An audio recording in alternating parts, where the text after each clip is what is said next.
है तो लोगों के सामने और लोकशाही के सामने, लोकतंत्र के सामने बीजेपी ज्यादा दिन टिक नहीं सकती। जो दोनों भाई सामने आए हैं उससे जो पॉलिटिकल इक्वेशन बनी है अभी वो देखते हैं, वो उनका निजी डिसीजन था, उसमें देखते हैं। वो बॉम्बे के लिए था। लेकिन चुनाव से ठीक पहले इस तरीके का स्टेटमेंट वो भी सीएम की तरफ से दिया जाना, कितना आप इसको नहीं, जो प्राइम मिनिस्टर मंगलसूत्र पे आ सकते हैं तो सीएम क्या है, ये तो उनके ही पले हुए हैं। तो ये तो ऑब्वियस है कि ध्रुवीकरण और द्वेष, इससे ज्यादा वो आगे बढ़ नहीं सकती है। लोगों के मन में जो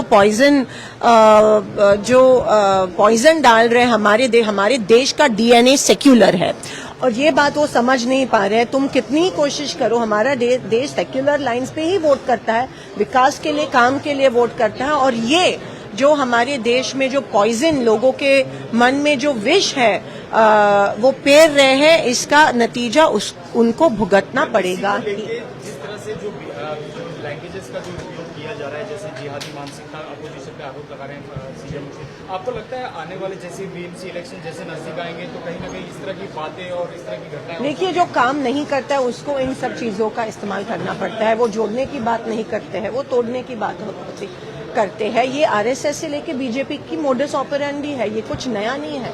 सालों से यही कर रहे हैं और देश में द्वेष निर्माण कर रहे हैं। मुझे नहीं पता।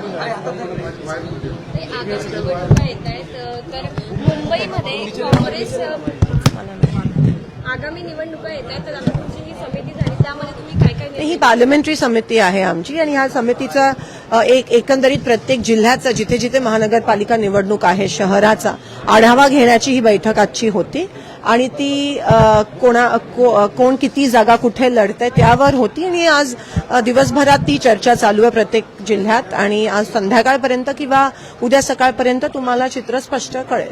काल दोन्ही पण ठाकरे बंधू एकत्र आले आणि त्यांनी त्यांचा तो निर्णय होता आणि त्याचा परिणाम कसा होईल आपल्याला येणाऱ्या दिवसात मराठीचा पहिला शपथविधी ठाकरे बंधूंनी तो त्यांना प्रश्न विचारा तुम्ही। काँग्रेस एक सर्वधर्म समभाव आणि सगळ्याला घेऊन चालणारा पक्ष आहे आणि त्या पद्धतीत आम्ही जेही ह्या वेळेस अशा क्षणाला बीजेपीच्या विरोधात जेवढे पक्ष आहेत त्यांना लढणं, एकत्रित येऊन लढणं गरजेचं आहे आणि ते आम्ही वेगवेगळ्या जिल्ह्यात जे काही त्या वेगवेगळ्या जिल्ह्याचं समीकरण असेल त्याप्रमाणे आम्ही हा निर्णय घेत आहोत। नसीम खान यांनी म्हटलेलं आहे की काँग्रेस म्हणजे नसीम खानचा प्रश्न तुम्ही मला मुंबईचा फारसा माहिती नाही, मला मुंबईचा फारसा।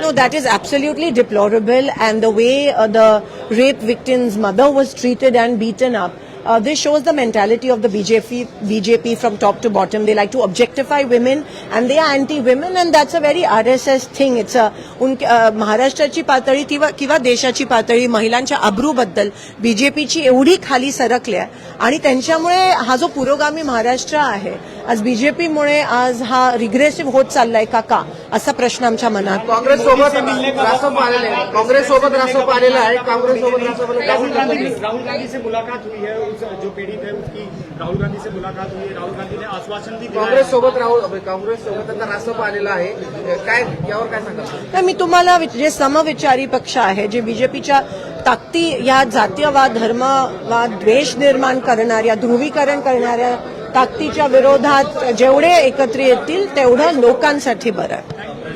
ज्याप्रमाणे महानगरपालिका, नगरपालिका आणि नगरपालिका निवडणूक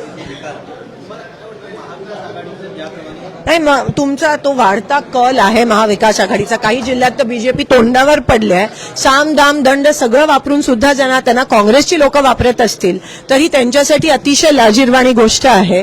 आणि जे बीजेपी म्हणत होतं की हे देश काँग्रेस मुक्त झालं पाहिजे, आज तेच बीजेपी काँग्रेस युक्त होते, त्यांच्याकडे साधा उमेदवार पण नाहीये। ह्याच्यावरूनच सगळं कळतं आणि लोक खूप हुशार आहेत, लोकांना माहिती असतं कोण इकडून तिथे जात असतं आणि कोण स्थिर नसतं आणि तुम्हाला दिसेलच येणाऱ्या दिवसात की जे बीजेपीच्या विरोधात जी ताकद आहे लोकांमधून तुम्हाला क्रांती होताना दिसेल आणि नक्कीच यश हा सेक्युलर पक्षाचा।